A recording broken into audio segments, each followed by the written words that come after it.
Hello दोस्तों, कैसे हैं आप सब। आई होप कि आप सब अच्छे होंगे। एक बार फिर से आपका दोस्त लेके आया है। Welcome to my YouTube channel art and classes में आपका स्वागत है। ज़ोरदार तरीके से एक बार फिर से आप सभी का स्वागत है। तो आज का जो वीडियो होने वाला है, हर दिन की तरह आज भी उसी तरीके कुछ खास बात होने वाली है।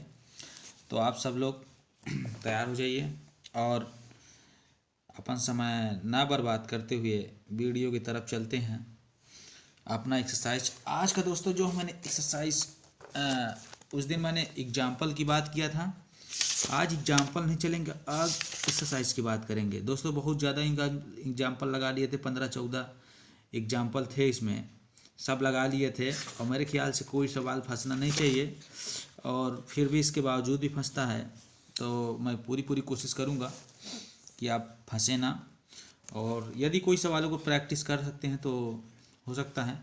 और आज एक ज़रूरी चीज़ बताने वाला हूँ मैं, तो आप लोग वीडियो में बने रहें। चलिए आज का वीडियो का आरंभ करते हैं। ठीक है, चलते हैं। आज हमको चलना है प्रश्नावली एक्सरसाइज 7.3 चलना है, ठीक है ना। तो प्रश्नावली 7.3 चलना है आज हमको। प्रश्नावली 3 एग्जाम्पल की बात हम पिछले वीडियो में कर चुके हैं। जो हमारे दोस्त अभी तक न देखे हों तो पिछले वीडियो से एग्जाम्पल दोस्तों बहुत ज़रूरी होता है। और एग्जाम्पल्स कोई लगाता नहीं है जल्दी से, लेकिन सारा कुछ समझाया गया है। आप पिछली वीडियो का लिंक इस वाले वीडियो के डिस्क्रिप्शन बॉक्स में दिया होगा, आप जाके वहाँ से लिंक देख सकते हैं। और एक बार देखिए ज़रूर, समझ में आए ना, बात की बात है, दूसरी बात है, लेकिन एक बार देखिए ज़रूर, क्योंकि दोस्त देखेंगे तभी जान पाएंगे। तो चलिए, मैं हूँ रोहित कुमार। चलिए आज की वीडियो में देखते हैं। पहला क्वेश्चन दोस्तों देख लेते हैं कि पहला क्वेश्चन आखिर क्या है। देखिए, देखे जाए तो इसमें पहला क्वेश्चन जो दिया गया है, कहा है कि 1 से 9 तक के सभी अंकों का प्रयोग करके 3 अंकीय संख्याएं बना सकती हैं। ठीक है, बन सकती हैं यदि किसी भी अंक का दोहराया ना जा सके। ठीक, तो चलिए सॉल्व करना शुरू करते हैं कि कैसे होगा इन सब क्वेश्चनों का आंसर। तो दोस्तों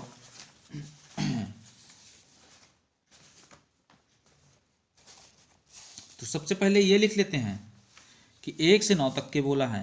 तो दोस्तों आपको कैसे लिखना है, 1 2 3 4 5 6 7 8 9, 1 से 9 तक का बोला है दोस्तों। तो दोस्तों 1 से 9 तक संख्याएं हो गई हैं। ठीक, टोटल अंक कितने हैं दोस्तों, n बराबर अगर मैं लिखूंगा तो टोटल अंक कितने हैं, 9। ठीक, 3 अंकीय संख्या बनाना है तो r बराबर 3। ठीक है, तो 3 अंकीय संख्या, अंकों की संख्या कितनी होगी, 3 अंकीय संख्या में कुल संख्या कितनी होगी, कुल संख्या बराबर, यानी लिखने के तरीके इसके 9p3 बराबर लिख सकते हैं 9 फैक्टोरियल बटे 9 में से 3 गया 6 फैक्टोरियल। ठीक, इसका मतलब ये हो जाएगा 504। ठीक, इसका मतलब हो जाएगा 504 हो जाएगा, जबकि ये नॉन रिपीटिंग अप्लाई NR है। ठीक है ना, ये होना चाहिए कि इसमें से कोई भी अंक दोहराया नहीं जा सकता। ठीक है ना, तो ये सब मैंने सिखा दिया है, पहले ही समझाया था।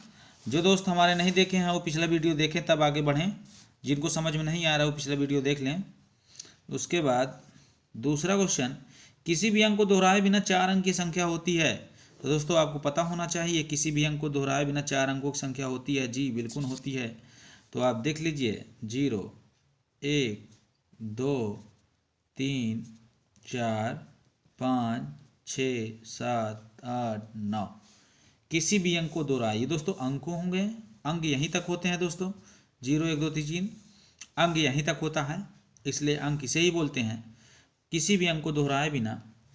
तो दोस्तों हम लोग लिख लेते हैं कि 10 में से 4 अंकों की संख्या बराबर 10 में से 4 अंकीय से बनी 4 अंकीय की बनी संख्या। ठीक है ना। तो 10 में से 4, ठीक, 10p4, इसको दोस्तों हल करेंगे तो ये मिलेगा ये। ठीक है, जब इसको हल करेंगे तो ये मिलेगा। फिर उसमें देखो कहा क्या गया है, 10 में से 4 अंकीय, ये हो गया 10 में से 4 अंकीय। ठीक है दोस्तों, ये हो गया 10 में से 4 अंकीय। फिर देखो दोस्तों एक बात समझिए, ये तो हो गया पूरा हल करने पे इतना आया है। फिर इसमें देखिए एक बात ये आ जाती है कि 10 में से 4 अंकीय तो हो गई है, लेकिन एक बात यहीं पे ये आ जाती है कि कुछ संख्याएं 10 में से 4 अंकीय तो हैं, लेकिन कुछ संख्याओं में यहाँ पे 4 अंकों की संख्या बनाएंगे तो कुछ संख्याओं में यहाँ 0 आ जाएगा, पहले ही 0 आ जाएगा। मान लो यहाँ पे 0 आ गए, यहाँ 2 हो गए, 3 हो गया, यहाँ 4 हो गया। ठीक, मान लीजिए तो यहाँ पे 4 अंकों की संख्या मैंने बनाई, लेकिन बन कितनी गई, 3 अंकों की बन गई। बनाया 4 अंकों की, लेकिन बन कितनी गई, 3 अंकों की। इसलिए 0 को छोड़ देंगे, और जब 0 को छोड़ देंगे तो संख्या कितने अंकों की हो जाएगी, संख्या 3। ठीक है, तो इसमें लिख लेना 0 को छोड़ने पर, 0 को छोड़ने नहीं ले, 0 को लेने पर 4 अंकों की बनी संख्या। तो 0 को ले लेते हैं तो 4 अंकों की बनी संख्या मतलब 3 अंकों की बन जाती है, इसलिए 9p3। जब 9p3 को दोस्तों हल करते हैं, जब 9p3 को हल करते हैं तो हमें आता है, ये आता है। ठीक, ऊपर देख लीजिए यहाँ पे दिया गया है, ये आता है। और उसके बाद देखिए अब 4 अंकों की संख्या बराबर 4 अंकों की संख्या बराबर, दोस्तों ये तो टोटल हो गया। ठीक, माइनस ये वो संख्याएं होंगी जिसमें 0 भी आगे आता था, 4 अंकों की बनी, 3 अंकों की बनी है, तो 540। जब इसको घटाएंगे दोस्तों ना तो हमें क्या मिलेगा, आप घटा के चेक कर लीजिएगा। 10 में 4 गया 6, फिर इसमें क्या बचा 3, 3 यहाँ पे लिख दीजिएगा। फिर उसके बाद 6 में से 5 गया,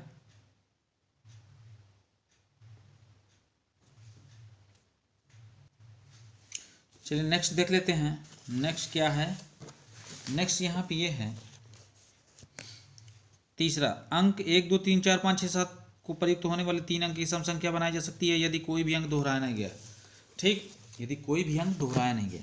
तो चलिए तीसरा सवाल देख लेते हैं। यहाँ पे दोस्तों यहाँ पे तीसरा सवाल कह रहा है कि 1 2 3 4 5, 1 2 3 4 5 नहीं है, 6 है, 7। देखिए दोस्तों कुल कितनी संख्या है, 6, तो लिख लो 6। 3 अंकों की सम संख्या बनाना है। ठीक, हमको 3 अंकों की सम संख्या बनाना है। तो दोस्तों यहाँ पे देखिए जब 3 अंकों की सम संख्या बनाएंगे दोस्तों तो इसमें 2 भी हो सकता है इकाई अंक पे, 4 भी हो सकता है और 6 भी हो सकता, क्योंकि सम संख्या कब बन सकती है, ये बात मैंने पहले ही बताया था कि सम संख्या कब बन सकती है। ठीक है, तो सम संख्या तभी बन सकती है दोस्तों। 1 2 3 4 5 अंक लिख लिया है हमने। अब देखिए इसमें करना क्या है, आपको ये बोला गया था कि 4 अंकीय संख्या बनाई जा सकती है, उपयोग द्वारा 4 अंकीय संख्या बनाई यदि कोई भी अंक दोहराया नहीं गया हो।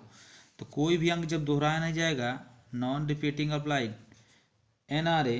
फिर उसके बाद आप इसको इस तरीके से लिखिए, जब कोई भी अंक दोहराया ना गया हो तो 4 अंकीय संख्या बराबर 4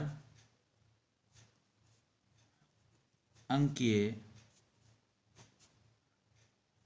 अंकों की संख्या बराबर 5p4। कुल 5 और किनमें से 4 अंकीय बनाना है। तो 5p4 का मतलब दोस्तों 120 होता है। आप लोग हल करके देख लीजिएगा।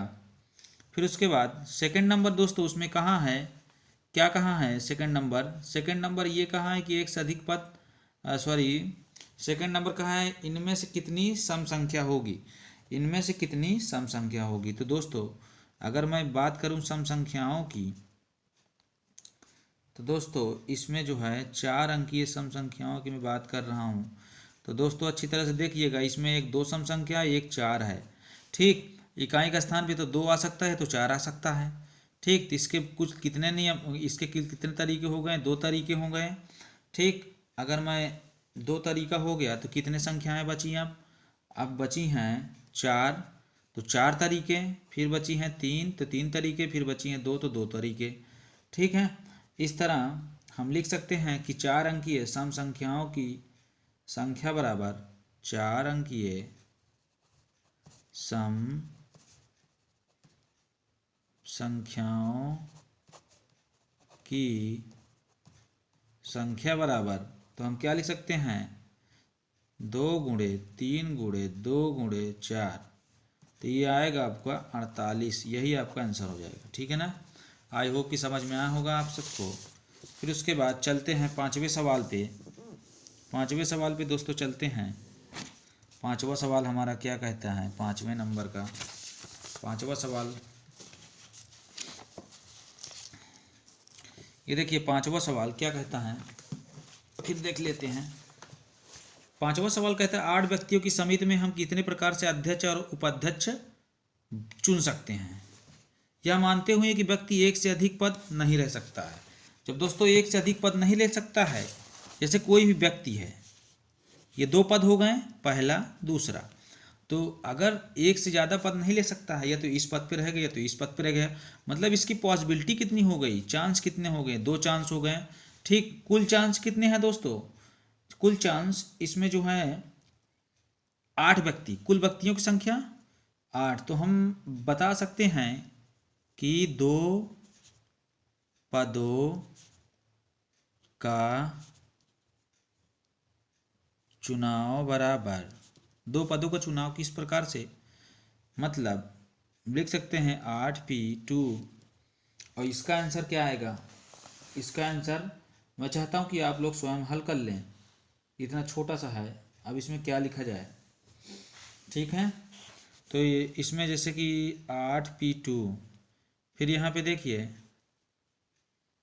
8 फैक्टोरियल बटे 8 में से 2 गया 6 फैक्टोरियल, तो 8 गुणे 7 गुणे 6 फैक्टोरियल बटे 6 फैक्टोरियल कट गया, तो 8 गुणे 7 आ गया। ठीक है ना, ये तो ऐसे भी कह सकते हैं। जैसे अगला छठा देखा, छठा क्वेश्चन आसान आसान क्वेश्चन है दोस्तों। n-1p3 अनुपात n p4 बराबर 1/1/9, तो n का मान ज्ञात किया दोस्तों, मान ज्ञात करना है, बहुत ही आसान क्वेश्चन है। n-1p3 np4 बराबर 1/9, तो दोस्तों इसको कर लीजिए। इसको आप कैसे करेंगे, देखिए मैं बताता हूँ इसको आप कैसे करना है। ठीक है, तो इसको आप सूत्र लिख लीजिए, कुछ सूत्र हैं। NPR बराबर क्या होता है, n-1 डॉट डॉट करके n-r+1 ये होता है। ठीक, और n-1 p3 बराबर p, अगर दिया जाए n-1 p3 तो लिखते हैं n-1 n-2 n-3 ऐसे लिखते हैं। ठीक, 3 दिया होगा तो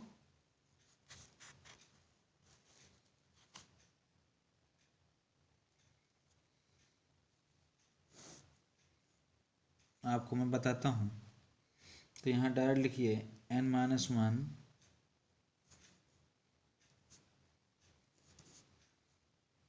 P3 बटा NP4 बराबर 1 - 1/9। फिर n-1 n-2 n-3 बटे n-1 n-2 n-3 बराबर 1/9।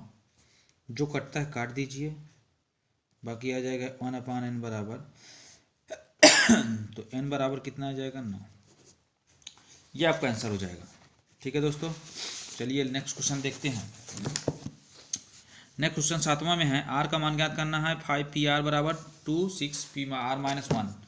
ये एकदम आसान क्वेश्चन है, आप लोग बस कायदे से देखिए। बस देखिए जैसा कि इसमें क्या दिया गया है, सातवां क्वेश्चन ये दिया गया है कि इसका पहला पॉइंट है r का मान ज्ञात करना है। r 5pr बराबर 2 6pr-1। देखिए इसे करना कैसे, 5pr 5 - r फैक्टोरियल बराबर 2 6 फैक्टोरियल बटे 6 - r+1 factorial 5 factorial 5 - r factorial बराबर 2 6 × 5 फैक्टोरियल बराबर 6 1 7 हो जाएगा, 7 - r फैक्टोरियल। अब 7 का इसका प्रसार जब करेंगे तो 6 - r 5 - r, इस तरीके से इसका प्रसार होगा। तो ये ख़त्म, ये ख़त्म, बचा क्या 7 - r 6 - r बराबर 12। ठीक है ना, 7 - r 6 - r बराबर 12 हो गया। तो दोस्तों जब इसको आप हल करेंगे तो ये क्या आएगा, 6 × 7 = 42 -7r -6r -r² + r² बराबर 12। तो r² 6 7 13r, 42 को इधर बुला लीजिए तो हो जाएगा 30 बराबर 0। ठीक, प्लस का 30, तो गुणा करने पे 30 आए, घटाने पर जोड़ने पर 13 आए, तो 10 × 30 10 × 3 13।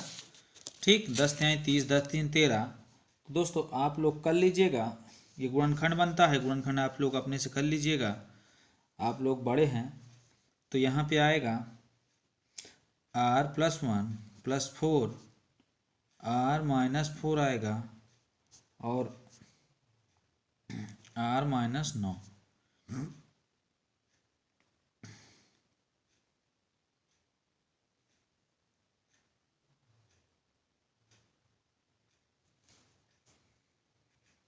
यहाँ पे ये आएगा और यहाँ से r बराबर 10 आ जाएगा और r बराबर 3 आ जाएगा। ठीक है ना, तो r ≠ 10 नहीं लेना है।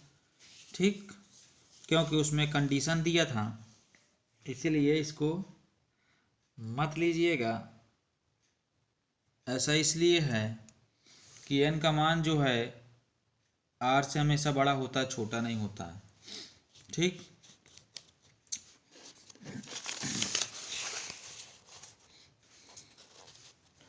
चलिए नेक्स्ट देखते हैं, इसी का दूसरा पॉइंट देख लेते हैं। दूसरा पॉइंट में दिया है दोस्तों 5pr बराबर 6pr-1। तो आप लोग कैसे इसको लगाएंगे, तो इसमें देखिए इसको आप इस तरीके से लगा सकते हैं, 5 फैक्टोरियल बटे 5 - r फैक्टोरियल बराबर 6, ये हो जाएगा 7 - r फैक्टोरियल। ठीक, फिर उसके बाद 5 फैक्टोरियल बटे 5 - r फैक्टोरियल बराबर 6 × 5 फैक्टोरियल बटे 7 - r 6 - r 5 - r फैक्टोरियल। ये ख़त्म, ये ख़त्म, तो 6 बराबर 7 - r और 6 - r, ये हो गया। तो ये आपका दोस्तों, इसको हल कर लीजिएगा आप लोग, उसी प्रकार से R - 9 और R - 4 आएगा। ठीक, तो R बराबर 4 हो जाएगा और R बराबर यहाँ पे 9 हो जाएगा। तो 9 वाला दोस्तों नहीं लिया जाएगा, क्योंकि R का मान n से हमेशा छोटा होता है। चलिए अगला क्वेश्चन देख लेते हैं इसी जरिए। अगला क्वेश्चन दोस्तों कैसे लगाएंगे, अगला क्वेश्चन में क्या कह रहा है? अगला क्वेश्चन में कह रहा है इक्वेशन शब्द के अक्षरों में से प्रत्येक तत्व को केवल एक बार प्रयोग करने से कितने अर्थपूर्ण अर्थहीन शब्द बन सकते हैं। अर्थपूर्ण अर्थहीन शब्द बन सकते हैं। अगला क्वेश्चन 8वां है। पहले हम लिख सकते हैं इक्वेशन, EQUATION,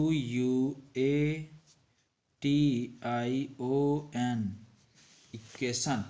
ठीक, ये रहा इक्वेशन। इक्वेशन शब्द में 1 2 3 4 5 6 7 8 शब्द बन सकते हैं दोस्तों। जब 8 शब्द बन सकते हैं तो इसमें बोला है अर्थपूर्ण अर्थहीन, ठीक है ना, केवल एक बार प्रयोग करने पर प्रत्येक को केवल एक बार प्रयोग करने पर अर्थहीन शब्दों, एक समय में 4 अक्षर ले लेते हैं। ये था हमारा 8वां क्वेश्चन।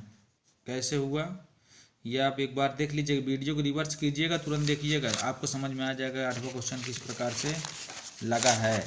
और ये था हमारा 9वां क्वेश्चन, सॉरी 7वां है। 7वां क्वेश्चन यहाँ से चालू हुआ है, तो एक बार देख लीजिएगा वीडियो रिवर्स करके। अगर आपको नहीं समझ में आया है कहीं से तो आप लोग ज़रूर देखें। और चलिए चलते हैं नेक्स्ट सवाल में। सवाल नंबर 9 बोला गया है मंडे, तो मंडे आप लिख लीजिए बाबू पहले। इसमें क्या कंडीशन क्या बोला है? कंडीशन ये बोला है पहला कि एक समय में 4 अक्षर लिए जाते हैं। एक समय में 4 अक्षर, जब एक समय में 4 अक्षर लिए जाएंगे तो n बराबर हो जाएगा 6, r बराबर हो जाएगा 4। ठीक, तो हो जाएगा 6p4 6 फैक्टोरियल इंटू बटे 6 में 2 गया 2 फैक्टोरियल, तो ये हो जाएगा जब आप इनको गुणा कराएंगे टोटल हल करके तो ये आएगा 360। ठीक, दूसरा बोला है एक समय में सभी अक्षर लिए जाते हैं। एक समय में जब सभी अक्षर ले लेंगे तो 1 2 3 4 5 6 है, 6 फैक्टोरियल। और 6 फैक्टोरियल का मान दोस्तों 720 होता है, आप देख लीजिएगा, हम सब पढ़ा चुके हैं। फिर उसके बाद शुरुआत में ही एक या बोला है सभी अक्षरों का प्रयोग किया जाता है, किंतु प्रथम अक्षर एक स्वर होना चाहिए। तो या तो ए आएगा इसमें स्वर या तो ओ आएगा। ठीक, ये दोनों स्वर आएंगे तो लिख सकते हैं उन शब्दों की संख्या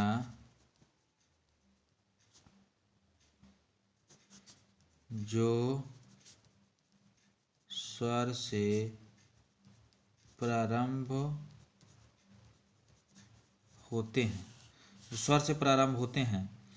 तो दोस्तों इसको आप लिख दीजिएगा, स्वर से प्रारंभ होते हैं तो इसको आप लिख दीजिएगा 5 फैक्टोरियल। जब इसको हल करेंगे 5 चौक 20 3 2, तो दोस्तों इसको आप हल करेंगे, आप खुद से इसको हल कर लीजिएगा। दोस्तों इसमें जो है 2 अक्षर ये इसका भी लिया जाएगा, तो यहाँ पे 5 4 3 2, जब इसको गुणा कराएंगे तो आपको आंसर आएगा 240। ठीक, ये हो गया तुम्हारा आंसर। अगला क्वेश्चन देख लेते हैं। मिसिप्पी शब्द के अक्षरों में भिन्न भिन्न क्रमचयों में कितनी में चारों का आई के साथ नहीं आते हैं। भिन्न भिन्न क्रमचयों संग कितने में चारों आई के साथ नहीं आते हैं। ठीक, टोटल अक्षर दोस्तों 11 हैं। टोटल अक्षर कितने हैं? टोटल अक्षर 11 हैं ठीक है। तो इसमें जो होगा, सबसे पहले इसमें दोस्तों कुल क्रमचयों की या कुल अक्षरों की संख्या बराबर, इसमें देखेंगे कितने हैं, 11 फैक्टोरियल बटे 4 रिपीटिंग है दोस्तों, 2 2 4, ये 2 4 हो गए, फिर 4 ठे आई आया है, फिर 2 पी आए हैं। ठीक, इन सबको हल कर लीजिएगा आप लोग, जब हल कर लेंगे तो अच्छा लगेगा। फिर उसके बाद दोस्तों जब आई एक साथ हो तो कंडीशन अप्लाई कीजिए, जब आई एक साथ हो तो, ठीक, देखिए आई आई आई आई एक साथ रख दिया, फिर M S S S S P P, 1 2 3 4 5 6 7, 7 4 11, तो ये हो गया 7।